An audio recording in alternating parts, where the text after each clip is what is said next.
بسم الله الرحمن الرحيم عما يتساءلون الحمد لله نحمده ونستعينه ونستغفره ونؤمن به ونتوكل عليه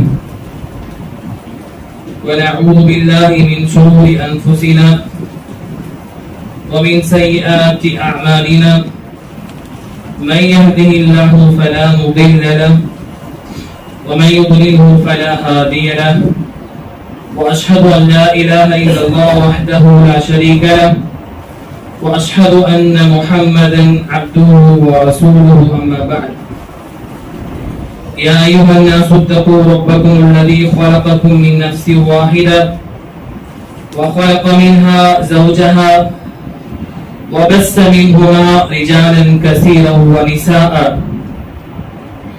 واتقوا الله الذي تساءلون به والأرحام إن الله كان عليكم رقيبا وقال تعالى كنتم خير أمة أخرجت للناس تأمرون بالمعروف وتنهون عن المنكر وتؤمنون بالله وقال تعالى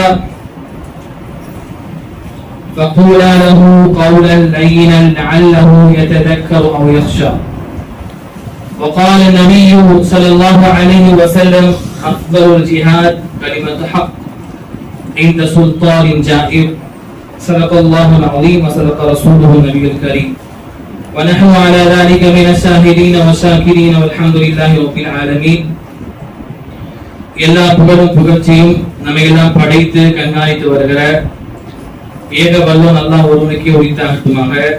அவனது அன்பும் கிருபையும் அவனால் தேர்வு செய்யப்பட்ட இறை தூதர்கள் யாவர் மீதும் அவர்களை பின்பற்றி வாழ்ந்த முஸ்லிம்கள் அனைவரின் மீதும் குறிப்பாக நம்முடைய தூதர் இறுதி தூதர் நம்முடைய உயிரிலும் மேலான முஹம்மது ரசூலுல்லாஹ் ஸல்லல்லாஹு அலைஹி வஸல்லம் அவர்களின் மீதும் அவர்களை அப்படியே பின்பற்றி வாழ்ந்த முஸ்லிம்கள் அனைவர் மீதும் இந்த உலகத்திலே முஸ்லிம்களாக வாழ்ந்து கொண்டிருக்கிற இங்கே வாழ இருக்கிற எல்லா முஸ்லிம்களின் மீதும் அல்லாஹ்வுடைய அன்பும் கிருபையும் நிலவட்டுமாக என பிரார்த்தித்தவராக இந்த ஜும்ஆ பிரசங்கத்தை துவங்குகிறேன். இந்த ஜும்ஆ பிரசங்கத்தின் வாயிலாக முதலில் பேசக்கூடிய எனக்கும் பிறகு கேட்கக்கூடிய உங்களுக்குமான உபதேசமாக நாம் தேர்வு செய்திருக்கிற தலைப்பு அல் குர்ஆனும் சுன்னாவும் கூறக்கூடிய அழைப்பு பணி. அழைப்பு பணியை செய்யக்கூடிய தீவிரமாக எடுத்து செயல்படுத்தக்கூடிய ஒரு காலத்திலே நாம் வாழ்ந்து கொண்டிருக்கிறோம். அதற்கு முன்னால் குர்ஆன் சுன்னா எத்தனை அழைப்பு பணியை குறித்து சொல்கிறது? குர்ஆன் சுன்னா சொல்லக்கூடிய அழைப்பு பணி என்பது என்ன? இன்றைக்கு அழைப்பு பணி என்கிற பெயரிலே முஸ்லிம்கள் செய்து கொண்டிருக்கிற அழைப்பு பணி என்பது என்ன என்பதையெல்லாம் நாம் தெரிந்து கொள்ள வேண்டும். இன்றைக்கு சரியான குர்ஆன் சுன்னாவின் அடிப்படையில் நம்முடைய அழைப்பு பணி மேற்கொள்ளப்படுவதில்லை. எனவேதான் அவற்றின் மூலமாக நம்மால் அல்லாஹ் ரசூல் எதிர்பார்க்கிற பிரயோஜனத்தை நம்மால் அடைந்து கொள்ள முடியவில்லை. எனவே குர்ஆன் சுன்னா சொல்லக்கூடிய அழைப்பு பணியை நாம் புரிந்து கொள்ள வேண்டும், அதனுடைய மகத்துவத்தை தெரிந்து கொள்ள வேண்டும். முதலாவது, இந்த சமுதாயத்திற்கு, அதாவது முஹம்மது ரசூலுல்லாஹி ஸல்லல்லாஹு அலைஹி வஸல்லம் அவருடைய சமுதாயத்திற்கு அழைப்பு பணியை பொறுத்தவரையிலே அது ஒரு கட்டாய கடமையாக இருக்கிறது. இந்த சமுதாயத்தின் மீது அல்லாஹ்வால் சுமத்தப்பட்ட ஒரு பொறுப்பாக இருக்கிறது. இதை நாம் முதலில் புரிந்து கொள்ள வேண்டும். ஏனைய சமுதாயத்தை விடவும் இந்த முஹம்மது ரசூலுல்லாஹி ஸல்லல்லாஹு அலைஹி வஸல்லம் அவருடைய சமுதாயத்தை அல்லாஹ் ரப்பல் ஆலமீன் மேன்மைப்படுத்தி இருப்பதற்கு காரணமே அழைப்பு பணிதான். அல்லாஹ் ரப்பல் ஆலமீன் தெளிவான குர்ஆனிலே சொல்லித் தருகிறார். சூரா ஆல இம்ரான் 3வது அத்தியாயத்தினுடைய 110வது வசனம், குன்தும் கைர உம்மத்தின் உக்ரிஜத் லின்னாஸி தஅமுரூன பில் மஅரூஃப் வ தன்ஹவுன அனில் முன்கர் வ து'மினூன பில்லாஹ். வெளியாக்கப்பட்ட சமுதாயத்திலே நீங்கள் தான் சிறந்த சமுதாயமாக இருக்கிறீர்கள் அல்லாஹ் சொல்றான். இதுவரைக்கும் அந்த எல்லா சமுதாயத்தை விடவும் நீங்கள் தான் சிறப்பிற்குரிய உம்மாவாக இருக்கிறீர்கள், சமுதாயமாக இருக்கிறீர்கள் அல்லாஹ் சொல்கிறான். அப்படி சொல்லிவிட்டு அதற்கான காரணத்தை அல்லாஹ் சொல்கிற போது தஅமுருன பில் மஅரூஃப் வ தன்ஹவுன அனில் முன்கர் வ து'மினூன பில்லாஹ். நீங்கள் அல்லாஹ்வை ஈமான் கொண்டிருக்கிற நிலையில் நன்மை ஏவுகிறீர்கள், தீமை விட்டு மக்களை தடுக்கிறீர்கள் அல்லாஹ் சொல்கிறான். அப்ப இந்த சமுதாயம் ஏனைய சமுதாயத்தை விட சிறப்பு பெறுவதற்கு காரணம் நன்மை ஏவி தீமை தடுக்கக்கூடிய ஒரு அம்சம் தான். அல்லாஹ் ரப்பல் ஆலமீன் இங்கே தொழுகையோ நோன்பையோ ஜகாத்தையோ ஏனைய இஸ்லாத்தில் உள்ள சிறப்பான அமல்களையோ சொல்லவில்லை, அழைப்பு பணியை அல்லாஹ் சொல்கிறான். காரணம் என்று சொன்னால் முன் சென்ற சமுதாயத்திற்கெல்லாம் இறை தூதர்கள் அழைப்பு பணி மேற்கொண்டார்கள். அவர்கள் மீது தான் அது பொறுப்பாக இருந்தது, கடமையாக இருந்தது. அந்த சமுதாயத்தை சார்ந்த மக்கள் மீது பொறுப்பாக இல்லை. குர்ஆன் சுன்னா நெருங்க நாம் பார்க்கலாம். குர்ஆன் சுன்னாவிலே முன் சென்ற சமுதாயத்திலே உள்ள அந்த மக்கள், நபிமார்களுடைய அந்த மக்கள் அழைப்பு பணி செய்ததாக எந்த ஒரு சம்பவத்தையும் பார்க்க முடியாது. ஏனென்று சொன்னால் அழைப்பு பணி என்பது இறை தூதர்கள் மீது மாத்திரம் குறிப்பான ஒன்றாக இருந்தது. ஆனால் அல்லாஹ்வுடைய தூதர் முஹம்மது ரசூலுல்லாஹி ஸல்லல்லாஹு அலைஹி வஸல்லம் அவர்களை பொறுத்தவரையிலே அவர்கள் இறுதி தூதராக இருக்கிறார்கள். அவர்களுக்கு பிறகு இறை தூதர் கிடையாது. எனவே இறை தூதர் செய்த பணியை எடுத்து செயல்பட வேண்டியது கடைசி உம்மத்தாக சமுதாயமாக இருக்கக்கூடிய நம் மீது பொறுப்பாக இருக்கிறது. எனவேதான் ஏனைய சமுதாய மக்கள் நபிமார்கள் வருகை முடிவடையவில்லை என்பதால் அவர்கள் மீது பொறுப்பாக்கப்படவில்லை. இந்த சமுதாயத்திற்கு நபியுடைய வருகை முடிந்துவிட்டது என்பதால் அழைப்பு பணி அல்லாஹ் கடமையாக்கியிருக்கிறான், பொறுப்பாக ஆக்கியிருக்கிறான். அப்பேற்பட்ட இந்த அழைப்பு பணியை நாம் புரிந்து கொள்ள வேண்டும். இது நம் மீது சுமத்தப்பட்ட பொறுப்பாக இருக்கிறது. நாம் ஏனைய சமுதாயத்தை விட சிறப்பிற்குரிய சமுதாயம் நாம் ஆகுவதற்கு மிக முக்கியமான காரணமாக இருக்கிறது. ஆனால் இன்றைக்கு இந்த சமுதாயத்துடைய அவல நிலை என்று சொன்னால் அழைப்பு பணிக்கும் இந்த சமுதாயத்திற்கும் சம்பந்தமே இல்லாத சூழல் உருவாகி கொண்டிருக்கிறது. அழைப்பு பணி என்றால் என்ன, அதை எப்படி மேற்கொள்வது என்று இஸ்லாமிய சமுதாயத்திற்கு தெரியாத மக்களாக உருவாகி கொண்டிருக்கிறார்கள். இஸ்லாத்தை குறித்த அடிப்படைகளை கூட அறிந்து கொள்ளாத சமுதாயம் உருவாகி கொண்டிருக்கிறது என்று சொன்னால் அப்ப இந்த சமுதாயம் தன்னுடைய கண்ணியத்தை மதிப்பை இழந்து கொண்டிருக்கிறது என்றுதான் அர்த்தம். ஆகவே முதலாவது நாம் இந்த பொறுப்பை உணர்ந்து கொள்ள வேண்டும். அடுத்து இரண்டாவது, அல்லாஹ்வுடைய தூதர் ஸல்லல்லாஹு அலைஹி அவர்கள் இந்த அழைப்பு பணியை வைத்துத்தான் தங்களுக்கு மத்தியில் ஏற்பட்ட பிரச்சனைகளை சரி செய்தார்கள். அழைப்பு பணியை மாத்திரம் வைத்துத்தான் மிகப்பெரிய மன மாற்றங்களை ஏற்படுத்தினார்கள். மிகப்பெரிய சாம்ராஜ்யத்தை எல்லாம் இஸ்லாத்தின் பக்கம் கொண்டு வந்தார்கள். இஸ்லாத்திற்காக மிகப்பெரிய எதிர்ப்புகள் இருந்தது அந்த காலத்திலே. இன்றைக்கு உலகளாவிய அளவிலே முஸ்லிம்களுக்கு இருக்கக்கூடிய சோதனைகளை துன்பங்களை விட அல்லாஹ்வுடைய தூதருடைய காலத்திலே அல்லாஹ்வுடைய தூதர் அவர்களுக்கும் அவர்களை ஈமான் கொண்டிருந்த சஹாபாக்களுக்கும் மிகப்பெரிய துன்பங்கள் இழைக்கப்பட்டது. வரலாறு எடுத்து நாம் பார்த்தோம் என்று சொன்னால் சஹாபாக்களுக்கு இழைக்கப்பட்ட துன்பங்களை, வேதனைகளை, நோவினைகளை நம்மால் பார்த்து படித்துவிட்டு நம்முடைய கண்களில் கண்ணீர் வராமல் வரலாற்று புத்தகத்தை மூட முடியாது. அந்த அளவிற்கு அல்லாஹ்வுடைய தூதருடைய சமுதாயத்திற்கு மிகப்பெரிய சோதனைகள் எதிரிகளால் கொடுக்கப்பட்டது. இன்றைக்கு இருக்கிற சோதனைகளை விட பல 100 மடங்கு அதிகமான சோதனைக்கு அந்த சமுதாயம் உட்படுத்தப்பட்டார்கள். இப்படி இருக்கிற சமயத்திலே அல்லாஹ்வுடைய தூதர் அவர்கள் அந்த பிரச்சனைகளை எல்லாம், சோதனைகளை எல்லாம் எப்படி சரி செய்தார் என்று சொன்னால், எப்படி இல்லாமல் ஆக்கினார் என்று சொன்னால் இந்த அழைப்பு பணியை கொண்டுதான். காரணம், அழைப்பு பணியின் மூலம்தான் நிரந்தரமான தீர்வை காண முடியும்.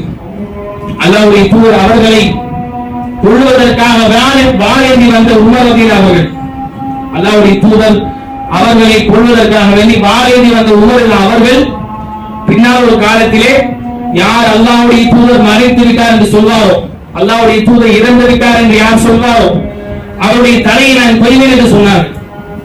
அந்த அளவிற்கு மனமாற்றம் எதாவது ஏற்பட்டது என்று சொன்னால் இந்த அழைப்பு பணியின் மூலமாக தான் ஏற்பட்டது.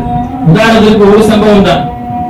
இப்படியாக இஸ்லாத்தை எதிர்க்க வேண்டும் என்று கொள்கையாக கொண்டிருந்த பல மக்கள் அதையெல்லாம் விட்டுவிட்டு இஸ்லாத்தின் பக்கம் வருவதற்கு காரணம் என்று சொன்னால் அல்லாஹ்வுடைய தூதர் மேற்கொண்ட அழைப்பு பணிதான். அழைப்பு பணியை கொண்டுதான் நிரந்தரமான தீர்வை பெற முடியும். அது அல்லாத விஷயங்களை கொண்டு நிரந்தரமான தீர்வை நம்மால் பெற முடியாது. ஆனால் நாம் இன்றைக்கு பார்க்கிறோம், எந்த ஒரு பிரச்சனை ஏற்பட்டால், எந்த ஒரு பிரச்சனை முஸ்லிம்களுக்கு மத்தியில் ஏற்பட்டாலும் கூட இந்த அழைப்பு பணியின் பக்கம் இந்த சமுதாயம் இன்றைக்கு கவனத்தை செலுத்துவது கிடையாது.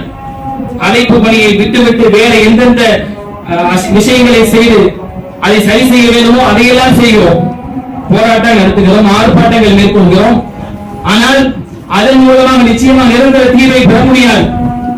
பல வருட காலங்கள் போராட்டம் நடத்தப்பட்டாலும் கூட, நமக்கு சாதகமாக தீர்ப்பு வராவிட்டாலும் கூட, எதிரிக்கு சாதகமாக தீர்ப்பு வரக்கூடாது. ஆனால் இன்றைக்கு நாம் பார்க்கிறோம், நாம் மேற்கொண்ட இவ்வளவு பெரிய போராட்டங்கள், ஆர்ப்பாட்டங்கள் நமக்கு சாதகமாக தீர்ப்பு வராமல் போய் எதிரிகளுக்கு சாதகமாக தீர்ப்பு அமைந்து வருகிறது. இவ்வளவு போராட்டம் நடத்தியும் கூட அப்ப இதுவெல்லாம் நிரந்தரமான தீர்வு பெற்று தராது. அழைப்பு பணி மாற்றியிருந்தால் நமக்கான பிரச்சனைக்கு மத்தியிலே நிரந்தரமான தீர்வை பெற்று தரும். அதைத்தான் அல்லாஹ்வுடைய தூதர் இந்த சமுதாயத்துக்கு வழிகாட்டினார்கள். ஆனால் இந்த சமுதாயம் அழைப்பு பணியை விட்டு தூரமாகி அழைப்பு பணி அல்லாதவைகளை முன்னெடுத்து செல்கிறது. இன்றைக்கு இவ்வளவு வந்த காலங்கள் போராட்டம், ஆர்ப்பாட்டத்திலே நாம் செய்த முயற்சிகள் நம்முடைய இளைஞர்களுக்கு இஸ்லாத்தை சொல்லிக் கொடுத்து அவர்களை அழைப்பாளர்களாக ஆக்குவதற்கு நாம் முயற்சிகள் செய்தோம் என்று சொன்னால் நிச்சயமாக இந்த தமிழகத்திலே பல நல்ல மாற்றத்தை நாம் கண்டிருப்போம். அப்படி இல்லை, நாம் எவ்வளவுதான் போராடி நமக்கான நியாயங்கள் கிடைக்கவில்லை என்று சொன்னால் அதற்கு முதல் காரணம் நாம் தான். நாம் சரியான அடிப்படையிலே அழைப்பு பணி மேற்கொள்ளவில்லை, அழைப்பு பணியை நாம் முனைப்பாக செயல்படவில்லை என்பதுதான் அர்த்தம். அல்லாஹ்வுடைய தூதருடைய வாழ்க்கையில் நாம் பெறக்கூடிய படிப்பினை, அல்லாஹ்வுடைய தூதர் ஸல்லல்லாஹு அலைஹி வஸல்லம் அவர்கள் அழைப்பு பணியை வைத்துத்தான் அந்த சமுதாயத்திற்கு மத்தியில் இருந்த பிரச்சனைகளை சரி செய்தார்கள், நிரந்தரமான தீர்வை கண்டார்கள். இதுதான் அல்லாஹ்வுடைய தூதருடைய சுன்னா. இன்றைக்கு அந்த சுன்னாவை நாம் மறந்து வாழ்கிறோம். எனவேதான் நமக்கு இவ்வளவு பெரிய பிரச்சனைகள் தொடர்ந்து கொண்டே இருக்கிறது. ஒரு பிரச்சனை ஏற்படுகிறது, அதற்காக போராடுகிறோம், அதற்காக ஆர்ப்பாட்டங்கள் மேற்கொள்கிறோம், அது முடிந்து விடுகிறது. முடிந்த மறு தருணமே அடுத்த பிரச்சனை உருவாகிறது, மறுபடியும் அதற்காக போராடுகிறோம், அது முடிந்தவுடனே இன்னொரு பிரச்சனை உருவாகிறது.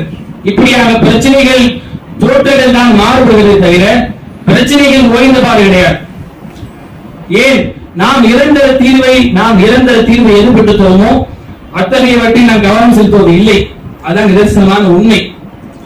அல்லாஹ்வுடைய தூதருடைய அந்த வாழ்க்கையில் இருந்து நாம் அழைப்பு பணியை புரிந்து கொள்ள வேண்டும். இந்த அளவிற்கு அல்லாஹ்வுடைய தூதர் அவர்கள் போர் சமயத்திலும் கூட இரண்டு சாரார்கள் போர் செய்வதற்கு அந்த கடைசி தருணம், அந்த போர்க்களத்தில் கூட அல்லாஹ்வுடைய தூதர் அவர்கள் அழைப்பு பணி செய்தார்கள். கடைசி வரைக்கும் அழைப்பு பணி, இஸ்லாத்தை எடுத்து சொல்லிக் கொண்டே இருந்தார்கள். அதையெல்லாம் மீறி நாம் உங்களை அழிக்க வேண்டும் என்று அவர்கள் துடித்தார். எதிரிகள் அழித்துதான் தீர்வோம் என்கிற நிலையில் இருந்தால்தான் அவர்களோடு தற்காப்பு நடத்தினார்கள். கடைசி வரைக்கும் போர்க்கள வரைக்கும் அல்லாஹ்வுடைய தூதர் அழைப்பு பணி மேற்கொண்டார்கள். காரணம் என்னவென்று சொன்னால், எதிரி அழிவது நோக்கம் அல்ல, எதிரியை வீழ்த்துவதோ அவனை இல்லாமல் ஆக்குவதோ நமக்கு நோக்கம் இல்லை. அவர்களுக்கு ஹிதாயத்தை நாம் ஏற்படுத்தி தர வேண்டும், அவருடைய மறுமைக்கான வாழ்க்கையை நாம் ஏற்படுத்தி தர வேண்டும். இதுதான் அல்லாஹ் ரசூல் விரும்பக்கூடிய அம்சம். சரி, அல்லாஹ்வுடைய தூதருடைய வாழ்க்கையில நாம் பார்க்கிறோம். எந்த அளவிற்கும் பாருங்க, அல்லாஹ்வுடைய தூதருடைய கையில் அதிகாரம் வந்தாலும் கூட, அல்லாஹ்வுடைய தூதருடைய கையிலே அதிகாரம் இருந்திருந்தாலும் கூட அல்லாஹ்வுடைய தூதர் அந்த அதிகாரத்தை பயன்படுத்தி எதிரிகளை அழித்தவில்லை. நமக்கெல்லாம் தெரியும் மக்காவுடைய வெற்றி, மக்காவுடைய வெற்றியின் சமயத்திலே அல்லாஹ்வுடைய தூதருக்கு அதிகாரம் இருக்கிறது. முழு அதிகாரமும் அல்லாஹ்வுடைய தூதருடைய கையில் இருக்கிறது. அல்லாஹ்வுடைய தூதர் நினைத்திருந்தால் அதிகாரத்தை பயன்படுத்தி எதிரிகளை அழித்திருக்கலாம். இஸ்லாத்திற்காக, முஸ்லிம்களுக்காக வேண்டி பல சொல்லி அடங்காத துயரங்களை கொடுத்த மக்கள், அந்த மக்கள் அவர்களை அழித்து உழைத்திருக்கலாம். ஆனால் அல்லாஹ்வுடைய தூதர் அதை செய்யவில்லை. காரணம், நோக்கம் எதிரி அழிவது கிடையாது, அவர்களுக்கு ஹிதாயத் போய் சேர வேண்டும். இதுதான் அல்லாஹ் ரசூல் விரும்பக்கூடிய ஒன்றாக இருக்கிறது. ஆனால் இன்றைக்கு எதிரியை எதிரியாகத்தான் பார்த்துக் கொண்டிருக்கிறோமே தவிர அவர்களுக்கு அழைப்பு பணியை நாம் எடுத்து சொல்லக்கூடிய வழிகளை நாம் தேடுவது கிடையாது. எதிரியை ஏசியும் பேசியும், எதிரிகளை ஏசியும் பேசியும் நாம் வஞ்சித்துக் கொண்டிருக்கிறோமே தவிர அவர்களுக்கு என்றைக்காவது நாம் நேரடியாக சென்று நாம் அழைப்பு பணியை மேற்கொண்டிருக்கிறோமா? நிச்சயமாக கிடையாது. அழைப்பு பணியை மேற்கொண்டால் அவர்கள் எப்பேற்பட்ட மக்களாக இருந்தால் மாறுவார்கள். அப்பேற்பட்ட ஒரு ஆற்றல் இந்த அழைப்பு பணி இருக்கிறது. சுருக்கமான ஒரு சம்பவம், மௌலானா கலீம் சித்திக் என்கிற ஒரு நபர் தற்போது அவர் கைது செய்யப்பட்டிருக்கிறார். அதாவது அபூபக்கர் சித்திக் அவருடைய பரம்பரை வந்ததாக சொல்லப்படுகிறது. அவர்களை பொறுத்தவரையிலே மிகப்பெரிய ஒரு இஸ்லாமிய அழைப்பாளர். அவர்கள் பல ஆயிரக்கணக்கான மக்களை தன்னுடைய கரத்தால் இஸ்லாத்திற்கு கொண்டு வந்திருக்கிறார்கள். அவ்வளவு தூரம் அழைப்பு பணி செய்தார். குறிப்பாக பாபர் மஸ்ஜிதை இடித்த அந்த குறிப்பிட்ட அந்த 2 நபர்களை, பல்கர் சிங் போன்றவர்களை, அவர்கள் இஸ்லாத்திற்கு வருவதற்கு காரணம் இந்த கலீம் சித்திக் என்ற ஒரு ஆலிம். இவர்கள் தான். அவர்கள் ஒரு தடவை சொன்னார்கள், அவருடைய பயணங்களை கேட்ட விஷயம் சொன்னார்கள். அவர்கள் ஒரு சமயத்தை வெளியே செல்கிற பொழுது அதிகமாக மழை பொழிகிறது. மழை பொழிந்தால் அந்த மழையிலிருந்து தற்காத்துக் கொள்வதற்காக வேண்டி அந்த பஜரங்க என்று சொல்லக்கூடிய அந்த காவி அந்த பயங்கரவாதிகளுடைய அந்த ஒரு ஆபீஸிற்கு அலுவலகத்திற்கு செல்ல வேண்டிய நிலை ஏற்பட்டுவிடுகிறது. அலுவலகத்திற்கு சென்று அங்கே ஒழுங்கக்கூடிய நிலை ஏற்பட்டுவிட்டால் உள்ளே செல்கிறார்கள். உள்ளே சென்றால் அந்த அந்த அலுவலகத்தில் ஒரு நபர் வேலை செய்து கொண்டிருக்கிறார். அவர் இவரை பார்த்த உடனேயே சொல்கிறாராம், பாய் நீங்க இடம் மாறி வந்திருக்கிறீங்க, நீங்க இடம் மாறி வந்துட்டீங்க, நீங்க வந்த இடம் தவறானது, நீங்க இடம் மாறி வந்துட்டீங்கன்னு சொன்னாராம். அப்ப அந்த மௌலானா சொன்னாங்களா, நான் வந்த இடம் தவறுனா நீங்க இருக்கிற இடம் தவறு இல்லையா அப்படின்னு கேட்டாங்க. திரும்ப ஒரு வார்த்தை, அந்த வார்த்தையை கேட்டுவிட்டு அவருக்கு பதில் சொல்ல முடியவில்லை.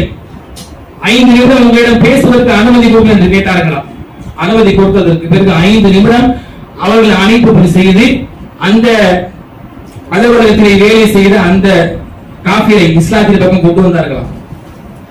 அவள் சொன்ன ஒரு செய்தி, அழைப்பு பணியின் மூலம் எப்பேற்பட்ட மக்களையும் மாற்ற முடியும் என்பதற்கு இந்த காலத்திலேயே நாம் இது நிதர்சனமான உண்மையை பார்த்துக் கொண்டிருக்கிறோம். இப்படிங்கிற சமயத்திலே அழைப்பு பணியை விட்டுவிட்டு நாம் எதிரிகளாக பார்த்துக் கொண்டு அவருக்கு எதிரான கருத்துக்களை பதிவு செய்வதிலேயே நம்முடைய ஏழைகளை செலவழித்துக் கொண்டிருக்கிறோம். அதெல்லாம் மாற வேண்டும். அழைப்பு பணி சரியான முறையில் நாம் செய்தோம் என்று சொன்னால், நளினமான முறையில் அழைப்பு பணி மேற்கொண்டோம் என்று சொன்னால், எப்பேற்பட்ட மனிதர்களாக இருந்தாலும் இஸ்லாத்தின் பக்கம் வந்து விடுவார்கள். இதுதான் குர்ஆன் சுன்னா சொல்லக்கூடிய விஷயம். அடுத்து அல்லாஹ்வுடைய தூதர் அவர்களை பொறுத்தவரையிலே, அவருடைய அழைப்பு பணியை பொறுத்தவரையிலே அது தனிநபர் தாவாவாக இருந்தது. தனிநபரை சந்தித்து அல்லாஹ்வுடைய தூதர் அவர்கள் தனித்தனியாக அல்லாஹ்வை குறித்து இஸ்லாத்தை குறித்து சொன்னார்கள். ஆரம்பமாக லா இலாஹ இல்லல்லாஹ்வை தான் சொன்னார்கள். அதை தவிர்த்து எந்த ஒன்றையும் சொல்லவில்லை. இதுதான் அல்லாஹ்வுடைய தூதருடைய அழைப்பு பணி என்று பார்க்கக்கூடிய படிப்பினை. கலிமா தௌஹீதை தான் மக்கள் மத்தியில் சொன்னார்கள். ஆனால் இன்றைக்கு பார்க்கிறோம், அதற்கு நேர் மாற்றமாக இன்றைக்கு விவாதங்கள் என்ற பெயரிலே இன்றைக்கு அழைப்பு பணி நடைபெறுகிறது. அதாவது விவாதங்கள் என்ற பெயரிலே, விவாதத்தை பொறுத்தவரையிலே நாம் அழைப்பு பணி செய்கிற பொழுது நாம் அழகிய அடிப்படையில் நுட்பமான முறையில் அழைப்பு பணி செய்கிற பொழுது அந்த சமயத்தில் எதிர் கேள்விகள் விவாதங்களாக வைக்கப்படலாம். அது தவறு கிடையாது. அந்த சமயத்தில் நாம் அழகிய முறையில் வாதத்திற்கு பதில் சொல்லலாம். அதைத்தான் குர்ஆன் சொல்லித் தருகிறது. உதுஉ இலா சபீலி ரப்பிக பில் ஹிக்மா, நீங்கள் அல்லாஹ்வுடைய பாதையின் பக்கம் மக்களை நுட்பமான முறையில் அழையுங்கள். சூரா 16வது அத்தியாயம் 125வது வசனம். அப்படி அழைக்கிற பொழுது மௌஇலத்தில் ஹஸனா, அழகிய உபதேசத்தை கொண்டு அழையுங்கள். அல்லாஹ் எப்படி சொல்றார்? நுட்பமான முறையில் அழையுங்கள், அழகிய உபதேசத்தை கொண்டு அழையுங்கள் என்று சொல்கிறார். அப்படி அழைக்கிற பொழுது ஏற்படுகிற அந்த விவாதங்களுக்கு, விவாதம் சார்ந்த கருத்துகளுக்கு வஜாதிலுஹு பில்லதி ஹிய அஹ்ஸன், அப்போது ஏற்படக்கூடிய அந்த விவாதம் சார்ந்த கருத்துகளுக்கு அழகிய முறையில் பதிலளியுங்கள் என்று அல்லாஹ் சொல்கிறார். அழைப்பு பணி மேற்கொள்கிற சமயத்திலே அல்லாஹ்வை ரசூலை குறித்து சொல்லக்கூடிய சமயத்திலே சில விவாதங்கள் ஏற்படலாம், விவாத கருத்துக்கள் பரிமாறப்படலாம்.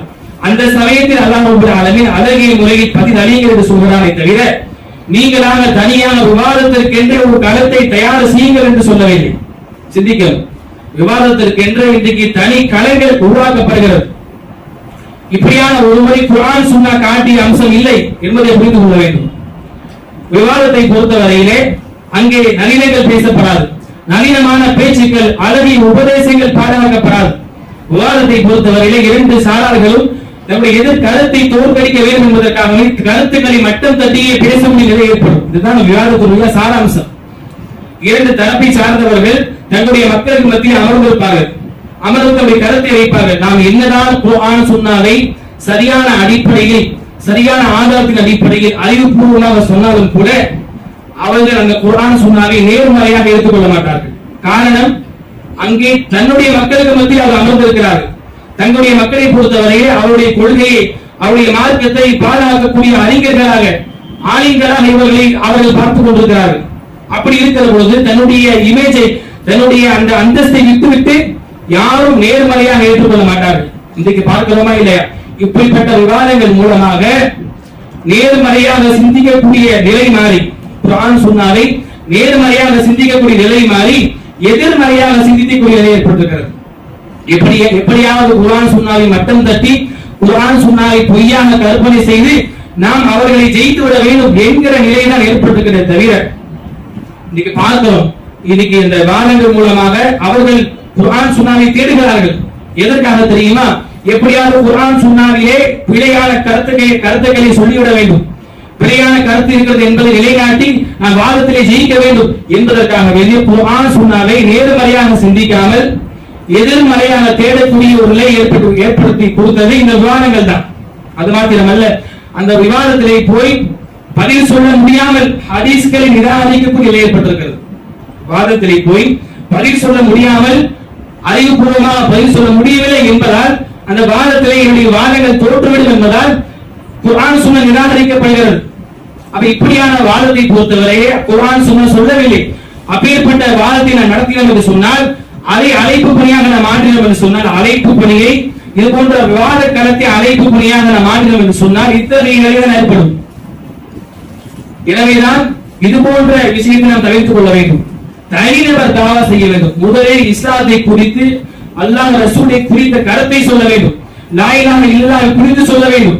ஒருவர் லா இலாஹ இல்லல்லாஹ்வை விளங்கவில்லை, அல்லாஹ்வை விளங்கவில்லை, ரசூலை விளங்கவில்லை, குர்ஆன் சுன்னாவுடைய தரத்தை விளங்கவில்லை, வஹீயுடைய மகிமை விளங்கவில்லை, அவருக்கு என்னதான் இஸ்லாத்தை குறித்து நீங்கள் சொன்னாலும் மண்டையில் ஏறாது. இதுதான் உண்மையான விஷயம்.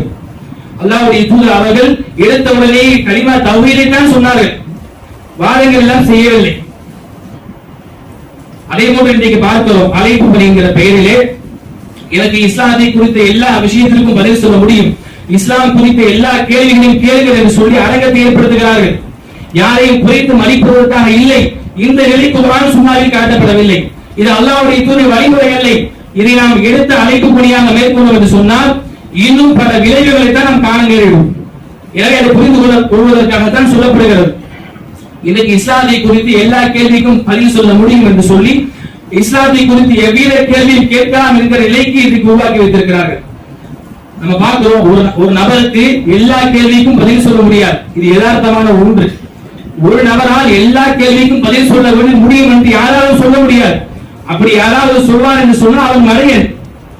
அப்துல்லா இப்னு மஸ்ஊத் சொல்கிறார்கள், யார் எனக்கு எல்லாமே தெரியும் என்று வாதிடுகிறானோ அவன் மடையன் என்று அறிந்து கொள்ளுங்கள் என்று சொல்கிறார்கள். அப்படி எல்லாவற்றையும் குறித்து கேள்விக்கு பதில் சொல்ல முடியாது. அப்ப சொல்ல முடியாத சமயத்தில் என்ன ஏற்படுகிறது? அவைகளை மறுக்கவே நிலை ஏற்படுகிறது. பதில் சொல்ல முடியாத நிலை ஏற்பட்டால் மறுக்கவே நிலை ஏற்படுகிறது. எல்லாவற்றிற்கும் எல்லாத்தையும் புரிந்து விட முடியாது. இஸ்லாத்தை பொறுத்தவரையிலே இஸ்லாத்திலே சில அறிவுக்கு எட்டாத விஷயங்கள் இருக்கிறது, மறைவான விஷயங்கள் இருக்கிறது. அதையெல்லாம் அவர்கள் புரிந்து கொள்ள முடியாது. அவர்கள் என்றைக்கு அல்லாஹ்வுடைய ரசூலை உணர்ந்து முதலில் இறைவனை பற்றி புரிய வேண்டும். இறைவனை புரியாத வரைக்கும் நாம் என்னதான் இஸ்லாத்தை குறித்து சொன்னாலும் புரியாது. ஆரம்பமாக அல்லாஹ்வுடைய தூதர் செய்த அழைப்பு பணி தனிநபர் தாவாக்கள் தான். இப்படியான ஒரு அமைப்பு ஏற்படுத்தவில்லை. காரணம் என்று சொன்னால், இந்த வாதங்களை பொறுத்தவரையிலே வாதத்திற்கென்று சில விஷயங்களை பார்க்கிற போது சரியாக தெரியும். வாதத்திற்கென்று வைத்துக் கொண்டால் சரியாக தெரியும். ஆனால் உண்மை அது உண்மையாக இருக்காது. உதாரணமாக ஆதம் அலைஹிஸ்ஸலாம் அவர்களுக்கு ஷைத்தானுக்கு ஆதம் அலைஹிஸ்ஸலாம் அவர்களுக்கு சிரம்பணியுமாறு அல்லாஹ் ஏவினான். அப்ப சிரம்பணிய ஷைத்தான் மறுத்தால் ஒரு காரணத்தை சொல்கிறான் ஷைத்தான். என்ன காரணம்? அப்ப அல்லாஹ் கேட்கிறான், மா மனஅக அல்லா தஸ்ஜுத இன் அமர்து. ஷைத்தானே, உம்மை நாம் ஆதமிற்கு சுஜூத் செய்ய ஏவிய சமயத்தில் எதற்காக நீ மறுத்தாய் என்று அல்லாஹ் கேட்கிற பொழுது அவன் ஒரு வாதத்தை வைக்கிறான். என்ன வாதம்? அன கைரு மின்ஹு قال انا خير منه خلقتني من نار وخلقته من طين. இறைவா, நீ என்னை நெருப்பால் படைத்தாய், நீ என்னை நெருப்பால் படைத்திருக்கிறாய், ஆனால் ஆதமை களிமண்ணால் படைத்திருக்கிறாய். களிமண்ணை பொறுத்தவரை நெருப்பை விட தாழ்ந்த ஒன்று. இப்ப தாழ்ந்த ஒன்றுக்கு எப்படி நாம் சிறப்பணிய முடியும் என்று வாதத்தை சைத்தான் வைக்கிறான். ஒரு வாதத்திற்கு பார்த்தோம் என்று சொன்னால் இந்த கருத்து சரியாக தெரியும். சைத்தான் வைத்த கருத்தை பொறுத்தவரையிலே வாதத்திற்கு சரியாக தெரிகிறான். ஆனால் நிதர்சனமாக நாம் பார்க்கிற போது குர்ஆன் சுன்னாவுடைய அடிப்படையில் பார்க்கிற போது அது சரி கிடையாது. அல்லாஹ் சொன்னால் கட்டுப்பட வேண்டும். நம்முடைய அறிவையோ நம்முடைய காரணங்களையோ நாம் ஒதுக்கி வைத்து விட வேண்டும். இதுதான் சரியான நிலைப்பாடு. வாதத்திற்கு என்று பார்க்கிற போது சைத்தானுடைய அந்த வாதம் சரியாகத்தான் தெரியும். இதுதான் உண்மை. வாதத்தினுடைய யதார்த்தம் இதுதான். வாதத்திற்கு என்று பார்க்கிற பொழுது பேச்சு திறமைகளால் ஒரு பொய்யை உண்மையாக கற்பனை செய்ய முடியும். ஒரு பொய்யை மக்களுக்கு மத்தியில் உண்மையாக சொல்லி ஜெயித்து விட முடியும். எனவேதான் அல்லாஹ்வுடைய தூதர் சொன்னார்கள், ஒரு சமயத்திலே சஹீஹுல் முஸ்லிம்ல வரக்கூடிய ஒரு செய்தி, அல்லாஹ்வுடைய தூதர் சொல்கிறார்கள், அதாவது நீங்கள் என்னிடத்திலே சில பிரச்சனைகளை கொண்டு வருகிறீர்கள். பிரச்சனைகளை கொண்டு வந்து 2 நபர்கள் வருகிறீர்கள். வந்தால் உங்களில் ஒரு நபர் தன்னுடைய வாத திறமையால் அவர் பக்கம் நியாயம் இருப்பதை போல பேசிவிட்டு என்னிடம் தீர்ப்பை வாங்கி சென்றார். நீங்கள் பேசுவதை வைத்துதான் நான் தீர்ப்பளிக்க முடியும். எனக்கு மறைவான விஷயம் தெரியாது. அப்படி நீங்கள் பேசக்கூடிய வற்றை வைத்து உங்களுடைய வாத திறமையை வைத்து உங்களுடைய அந்த வாய் திறமையை வைத்து நான் உங்களுக்கு சாதகமாக தீர்ப்பளிக்க கூடும். ஆனால் நீங்கள் பொய்யாக இருந்து அந்த ஒரு வாயை திறமையால் வாத திறமையால் என்னிடம் சாதகமான தீர்ப்பை வாங்கி சென்றால் அதை எழுந்து செல்லாதீர்கள். அது நரகத்தினுடைய ஒரு கங்கு என்று சொன்னார்கள். அப்ப வாதத்தை பொறுத்தவரை அல்லாஹ்வுடைய தூதருக்கு கூட வாத திறமையால் பொய்யை உண்மையாக கற்பனை செய்து காட்ட முடியும். அல்லாஹ்வுடைய தூதரால் கூட கண்டுபிடிக்க முடியாது. இதுதான் யதார்த்தமான உண்மை. சொல்ல போனால் அல்லாஹ்வுடைய தூதர் கூடுதலாக சொல்கிறார்கள், யார் உண்மையின் மீது இருந்து அவர் வாதத்தை தவிர்த்துக் கொள்கிறாரோ, அதிகமாக வாதம் செய்வதை அவர் உண்மைதான் இருக்கிறார் என்றாலும் கூட யார் வாதத்தை தவிர்த்துக் கொள்கிறாரோ அவருக்கு சுவனத்திலே ஒரு இடத்தை வாங்கி கொடுப்பதற்கு பொறுப்பேற்றுக் என்று சொல்கிறார்கள். உண்மையில் தான் இருந்தும் கூட யார் வாதத்தை தவிர்த்துக் கொள்கிறாரோ அவருக்கு சுவர்க்கத்திலே ஒரு இடத்தை வாங்கி தருவதற்கான பொறுப்பேற்க என்று சொல்கிறார்கள். அப்ப சிந்திக்கிற வாதத்திற்கு எந்த ஒரு பயனும் கிடையாது.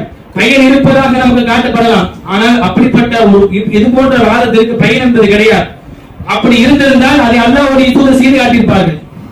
அப்ப இன்றைக்கு அழைப்பு பணி என்கிற பெயரிலே இது போன்ற வாதங்கள் மூலமாக ஏற்படக்கூடிய இந்த அழைப்பு பணியை பொறுத்தவரையிலே குர்ஆன் சுன்னாவில் காட்டப்படாத ஒன்று.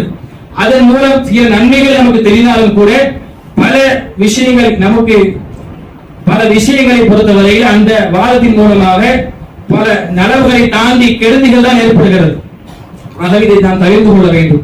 எனவே குர்ஆன் சுன்னா சொல்லக்கூடிய அடிப்படையிலே நம்முடைய அழைப்பு பணியை நாம் மேற்கொள்ளும் என்று சொன்னால் நிச்சயமாக பல மக்களை எதிர்மறையாக சிந்திக்க வைத்து பல மக்களுடைய உள்ளங்களை வென்றெடுத்து இஸ்லாத்திற்கு அழைத்துக் கொண்டு வர முடியும். அத்தகைய அழைப்பு பணி செய்யக்கூடிய மக்களாக மாறும் அருள் செய்வார்கள்.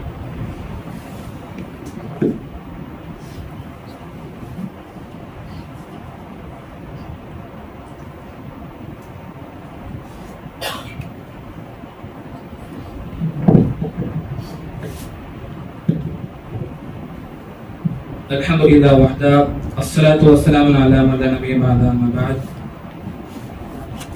குர்ஆன் சுன்னா சொல்லக்கூடிய அழைப்பு பணி என்பது என்ன, இன்றைக்கு நாம் செய்து கொண்டிருக்கிற அழைப்பு பணி என்பது என்ன என்பதை குறித்து நாம் பார்த்தோம். அல்லாஹ்வுடைய தூதர் அவர்கள் நமக்கு எப்படி அழைப்பு பணியை காட்டி தந்தார்களோ, எந்த அடிப்படையில் அவர்கள் கடைசி வரைக்கும் அழைப்பு பணியை மேற்கொண்டார்களோ அந்த அடிப்படையில் தான் நாம் அழைப்பு பணிகளை நாம் மேற்கொள்ள வேண்டும். அதன் மூலமாகத்தான் நாம் வெற்றியை பெற முடியும். அதற்கு மாற்றமாக நாம் இருக்கிற போது நிச்சயமாக நாம் நினைத்து பார்க்கிற வெற்றியை பெற முடியாது. இதுதான் யதார்த்தமான ஒன்று. இன்றைக்கு நாம் அழைப்பு பணி செய்கிறோம். எப்படி செய்கிறோம் என்று சொன்னால், பிரச்சனை வந்தால் மாத்திரம் அழைப்பு பணி மேற்கொள்கிறோம். ஏதாவது பிரச்சனை ஏற்படுகிறதா, அந்த பிரச்சனையின் சமயத்தில் மாத்திரம் தீவிரமாக அழைப்பு பணியை முன்னெடுக்கிறோம். அதற்கு பிறகு அந்த பிரச்சனையை ஓய்ந்ததற்கு பிறகு விட்டு விடுகிறோம். அடுத்த பிரச்சனை வருவதற்கும் தாமதமாக இருக்கிறோம். வேண்டுமென்றே தாமதமாக இருப்பதை போல நம்முடைய நிலை இருந்து கொண்டிருக்கிறது அழைப்பு பணி விஷயத்திலே. இப்படியான அழைப்பு பணியும் குர்ஆன் சுன்னா காட்டி தரவில்லை. அழைப்பு பணியை பொறுத்தவரையிலே தினந்தோறும் நிகழ்த்தப்பட வேண்டும். நம்மால் முடிந்தால் தினந்தோறும் நிகழ்த்தப்பட வேண்டும். அதான் அழைப்பு பணி. தொடர்ச்சியாக அழைப்பு பணி இருக்க வேண்டும்.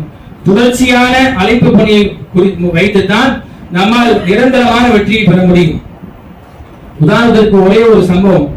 நூஹ் அலைஹிஸ்ஸலாம் அவர்கள் அல்லாஹ் ரப்பல் ஆலமீன் அவருடைய பெயராலே அத்தியாயத்தை ஏற்படுத்தி இருக்கிறார். அந்த அத்தியாயத்தை அல்லாஹ் சொல்கிறான், நூஹ் அலைஹிஸ்ஸலாம் அல்லாஹ்வுடைய தூதர்கள் அவர்களை பொறுத்தவரையிலே 950 வருடங்கள் அழைப்பு பணி செய்கிறார்கள். 950 வருடங்கள் சாதாரண விஷயம் அல்ல.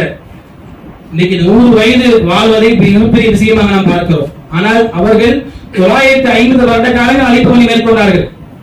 அவர்கள் சொல்கிறார்கள், قال ربي إني دعوت قومي ليلا ونهارا. 950 வருடங்கள் அழைப்பு பணி செய்த அவர்கள் எப்படி செய்தார்கள் தெரியுமா? இன்னி دعوت قومي ليلا ونهارا. இறைவா ரப்பே, என்னுடைய சமுதாயத்தை நான் இரவும் பகலுமாக அழைத்துக் கொண்டிருக்கிறேன். 950 வருடங்கள் இரவும் பகலுமாக அழைத்துக் கொண்டிருக்கிறேன். அப்படி அழைத்தும் கூட என்னால் அதிகமான நபர்களை கொண்டு வர முடியவில்லை.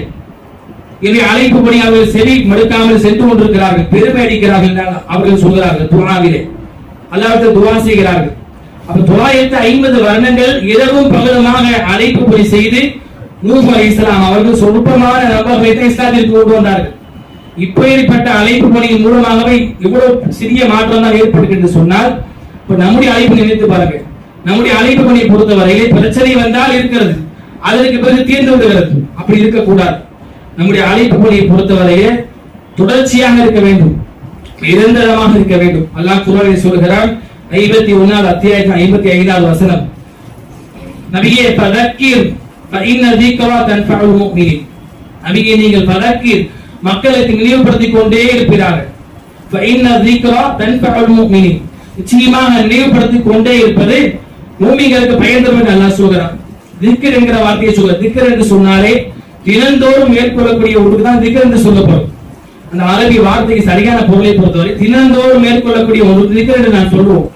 அதே போல அல்லாஹ் சொல்கிறான், ஃபதக்கிர் அதிகமாக மக்களுக்கு நினைவுபடுத்திக் கொண்டே இருப்பீர்கள். எனவேதான் அவர்கள் பயன்பெற முடியும்.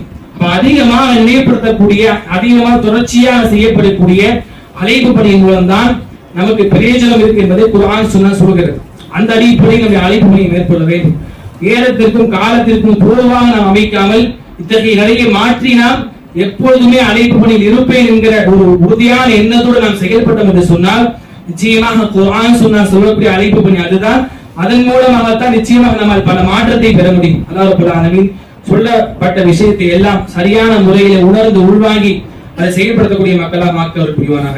வாஹிது வனந்திராபில் ஆலமீன். இன்னல்லாஹ யஅமுரு பில் அத்லி வல் இஹ்சான் وإيتاء ذي القربى وينهى عن الفحشاء والمنكر والبغي يعظكم لعلكم تذكرون.